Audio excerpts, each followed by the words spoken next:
तो नष्टो मोह स्मृतिर्लब्धा, मेरा अज्ञान नष्ट हो गया, मुझे स्मृति प्राप्त हो गई है। और हो गई कैसे?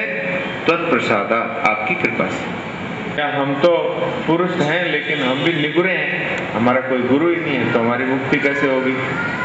तो कोई भी आज के दिन देखिए बड़ा अच्छा मौका है, ये पुरुषोत्तम मास, श्रावण मास और अमावस्या और रामेश्वरम अर्थात आशुतोष भगवान शिव के चरणों में हम लोग बैठे हैं।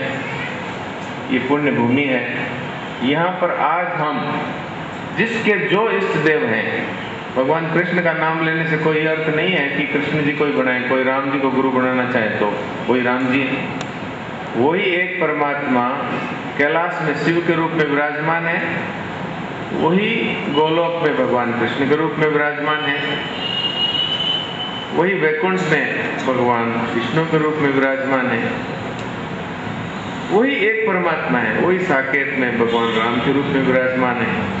आज हम आज के दिन एक नारियल ले लो और बिना दक्षिणा के आपके गुरु नहीं पलता हो तो 1 रुपया उस पर रख दो और कमरा कर लो बंद और अपने गुरु जी को रख लो सामने, चाहे शिव जी को, चाहे राम जी को, चाहे कृष्ण जी को।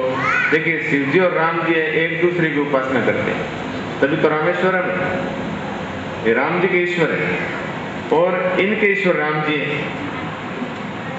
सेवक स्वामी सखा सी पी के, सीता जी के पति जो राम जी है, शिव जी उनके सेवक भी है, स्वामी भी और सखा भी। ऐसी इनकी आपस की भक्ति है एक दूसरे के प्रति। तो आज हम यहाँ पर कोई भी बिना गुरु के न रहे, आज ही भगवान के किसी भी एक स्वरूप को गुरु मान ले, एक नारियल और 1 रुपया सामने रख दें और दंडवत प्रणाम करके उनके चरणों में गिर जाएं, हे गुरु जी आप मेरा उद्धार करो। और फिर उनके उपदेशों को जीवन में धारण करें। राम जी को गुरु माने तो मर्यादा पुरुषोत्तम है, उन्होंने अपने जीवन में जो जो उपदेश दिए उनको काम में लें। कृष्ण जी को गुरु माने तो गीता जी है, उनका उपदेश उसको स्वीकार कर लें। इस तरह से आज से कोई निगुरा नहीं रहेगा और सब की मुक्ति गुरु जी ऐसे हैं कि वो किए बिना नहीं छोड़े। ये गुरु जी ऐसे हैं, ये अपने चेले को मुक्त किए बिना नहीं छोड़ते। अब भाई कोई व्यक्ति गुरु अगर मानेंगे तो पता नहीं है, वो पहुंचा हुआ होगा वहीं आपको ले जाएगा, वो नरक में जाएगा तो आपको भी वहीं ले जाएगा, वो स्वर्ग में जाएगा तो आपको भी वहीं ले जा सकता है, और यदि वो पहुंचा हुआ है तो आपको भगवान के पास भी ले जा सकता है। आज के जमाने में भगवान तक पहुंचे हुए गुरु मिलने बहुत ही कठिन है और गुरु की पहचान जल्दी से होती नहीं है। जो सचमुच महात्मा है वो अपने मुंह से कहते नहीं मैं महात्मा हूँ, और जो कहते मैं महात्मा हूँ उसका नाम आपकी डायरी में से जरूर काट दो, ये तो महात्मा नहीं। ये परम सत्य सेठ जी श्री जयदयाल जी गोविंद के वचन है, जो अपने मुंह से कहे मैं महात्मा हूँ वो महात्मा है। महा अर्थात बहुत बड़ा, तमा अर्थात अंधकार से भरा हुआ। कोई कहे मुझे तत्व साक्षात्कार हो गया और तुम्हें भी जो आत्मा के साथ एक हो गया वो व्यक्ति नहीं रहता, वो ये नहीं कह सकता मुझे ज्ञान हो गया, मुझे साक्षात्कार हो गया, मुझे दर्शन हो गए। जो इस तरह का प्रचार करता है वो पाखंडी है, दम्भी है, वो गुरु नहीं हो सकता। ये तो मैंने बताई जो गुरु नहीं हो सकता उसके लक्षण।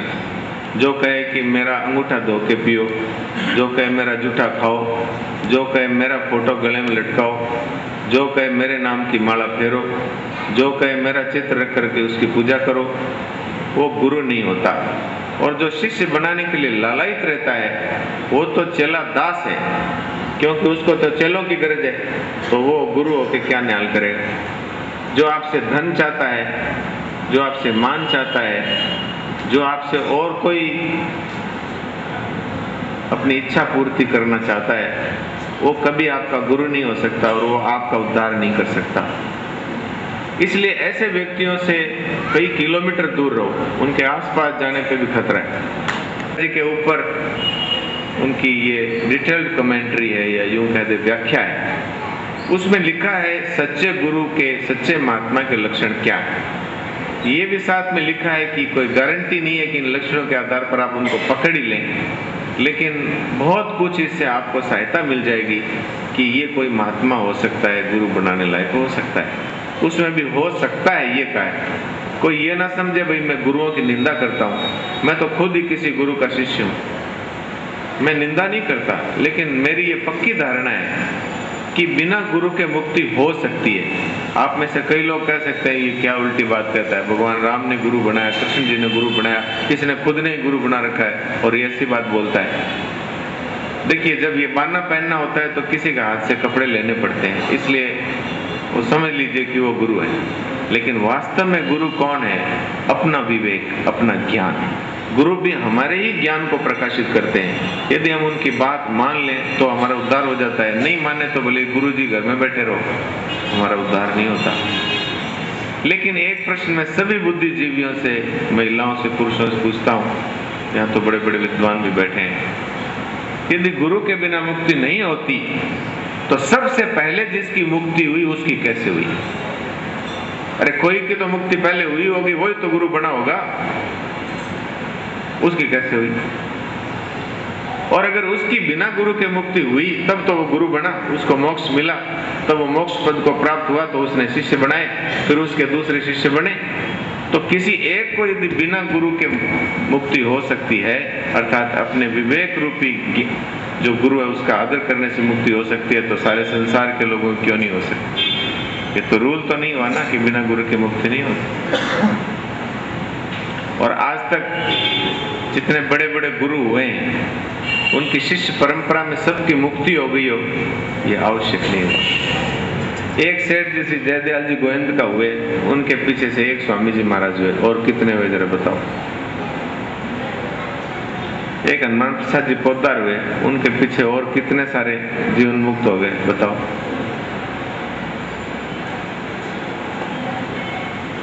तो कौन मुक्त हुआ?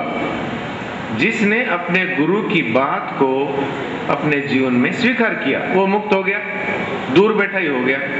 एकलव्य ने गुरु द्रोणाचार्य जी से कहा मैं आपका शिष्य बनना चाहता हूँ। गुरु जी ने कहा मैं नहीं बनाता, मैं तो ब्राह्मण क्षत्रिय वैश्य के सिवा और किसी को चेला नहीं बनाता, तू तो शूद्र है और शूद्र में भी तू नीचा है, भील है, मैं तुझे नहीं बनाता। तो एकलव्य ने क्या कहा?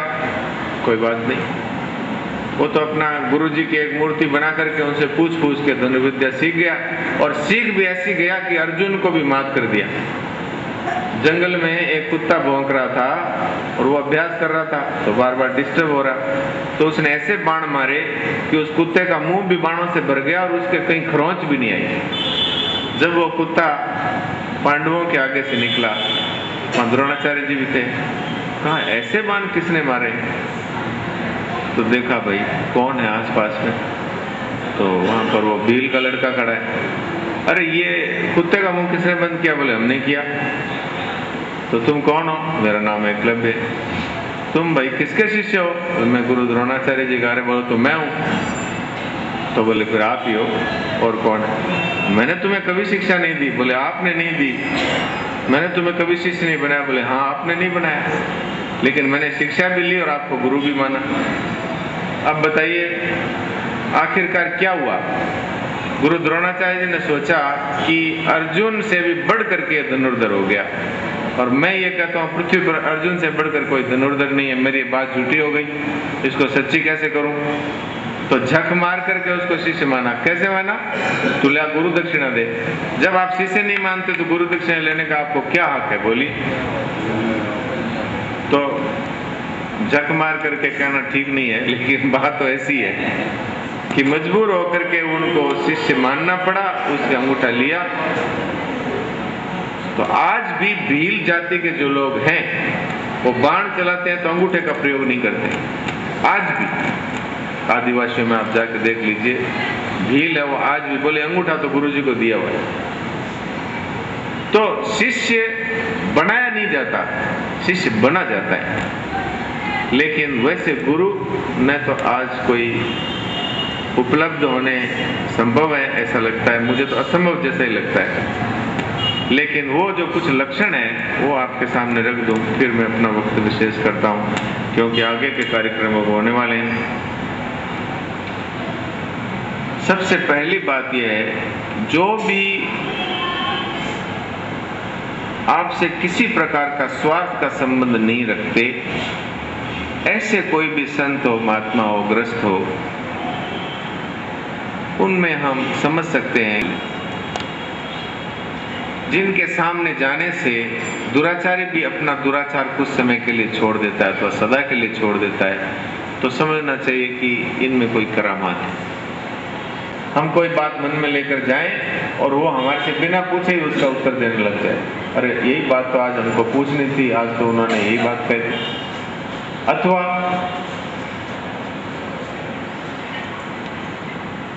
जिनके सामने जाने से बिना पूछे ही हमारी हलचल शांत हो जाए, उन्होंने उत्तर भी नहीं दिया, हमने पूछा भी नहीं, लेकिन हमारी हलचल मिट गई, हमारे अशांति थी वो मिट गई। ऐसे जो ऊंची श्रेणी के साधक अथवा जो महात्मा पुरुष होते हैं वो गुरु बनने के काबिल हो सकते हैं, लेकिन इन सब बातों में भी बहुत बार आदमी धोखा खा जाता है। इसलिए एक नंबर बात यही है कि व्यक्ति को गुरु नहीं बना करके भगवान को गुरु मानना चाहिए और भगवान के उपदेशों को अपने जीवन में उतारना चाहिए। ये सबसे निरापद उपाय है। और क्या गुरु के बिना मुक्ति नहीं, ये पुस्तक आप जरूर पढ़ें। ये तमिल भाषा में भी है और हिंदी में भी है और भी कई भाषाओं में मिलती है। गीता प्रेस से मिलती है, छोटी सी पुस्तक है। सभी प्रेम से पढ़ें, अच्छी बात लगे तो उसको काम में ले लें और अच्छी नहीं लगे तो जो आपकी इच्छा हो उनको गुरु बनाएं, कोई चिंता की बात नहीं। विवेक गुरु का तो आदर करना ही पड़ेगा, चाहे गुरु जी आपको कितना ही उपदेश दे, अंत में आप अपने विवेक का आदर न करेंगे तो गुरु जी आपका उद्धार नहीं कर सकते। आजकल वो छू मंत्र वाले गुरु जी मिलने कठिन है, जो सिर पर हाथ रख दे और फट से प्रकाश हो जाए। ये अंदर का प्रकाश ही मनुष्य को रास्ता दिखाता है। आगे के कार्यक्रमों की कोई सूचना हो तो आप जो देना चाहें वो दें। फिर हम थोड़ा सा भगवान नाम कीर्तन करेंगे और उसके बाद आगे का कार्यक्रम चालू होगा। अभी हमारे डॉक्टर हरे कृष्ण जी शास्त्री जी भागवतकार भागवताचार्य पधारे हुए हैं, आप उनके भी दर्शन करेंगे।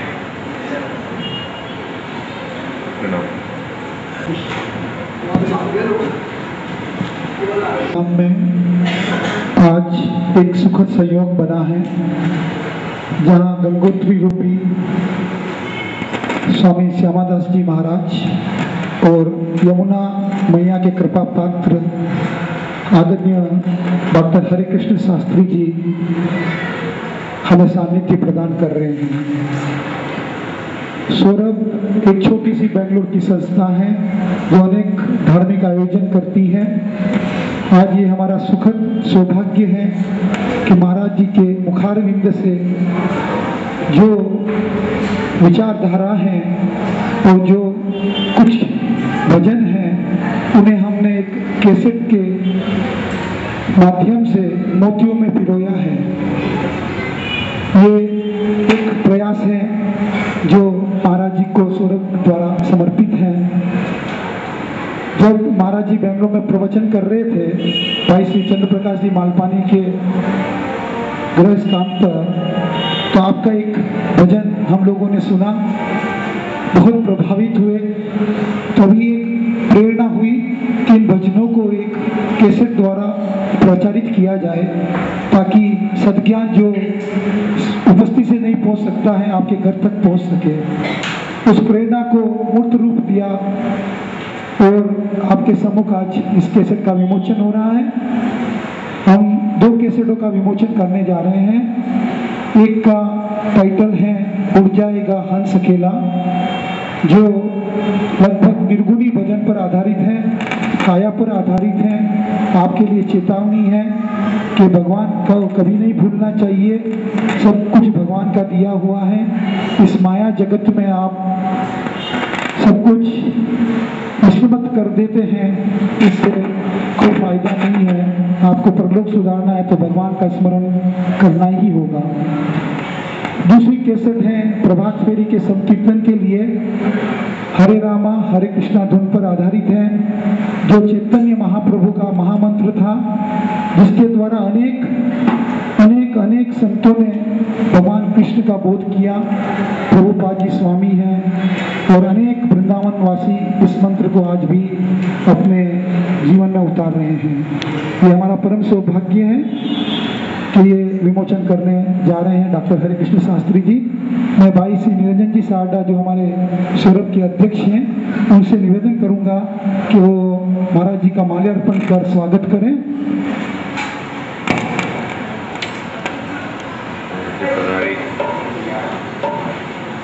माला जी निरंजन जी को आशीर्वाद दे रहे हैं, आपके प्रतिनिधि के रूप में आशीर्वाद दे रहे हैं। और मैं निवेदन करूंगा श्री चंद्र प्रकाश जी मालपानी जो हमारे ईश्वर के सचिव हैं डॉक्टर हरे कृष्ण शास्त्री जी का माल्यार्पण द्वारा स्वागत करें। मैं आपसे निवेदन करूंगा कि माला महाराज जी को सौंप दे। इसी संख्या में मालाएं हैं, महाराज जी आशीर्वाद देंगे शास्त्री जी को।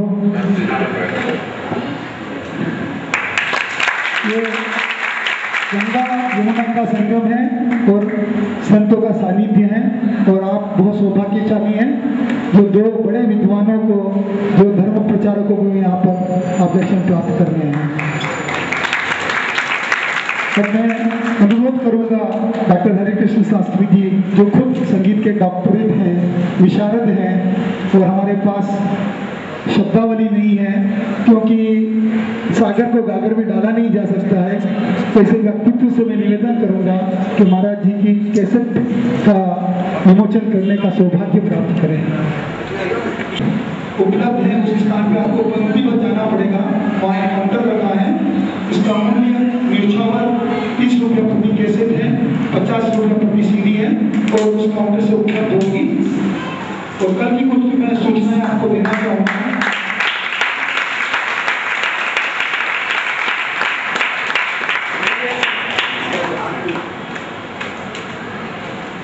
उड़ जाएगा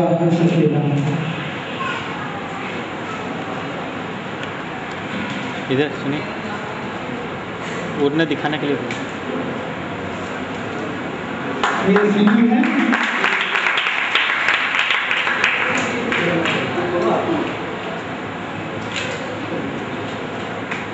मैं डॉक्टर शास्त्री जी से निवेदन करूंगा कि पहली प्रति महाराज जी को समर्पित करें और आप सब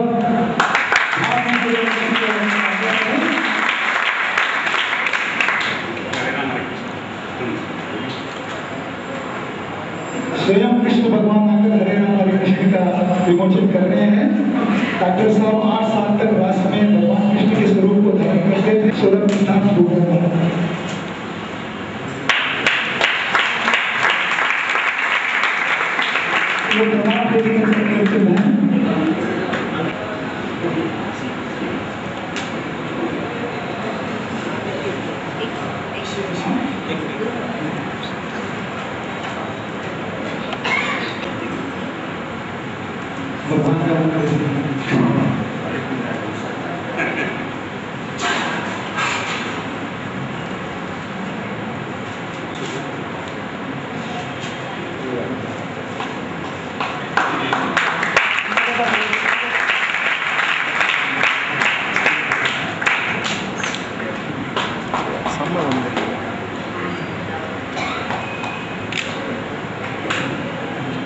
मैं भाई सूरज जी लखोटिया से निवेदन करूंगा कि मंच पर आए, यहाँ पर बता रहे हैं शादी में।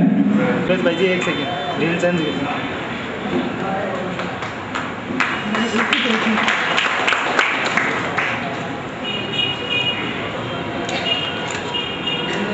मैं निवेदन करूंगा दादा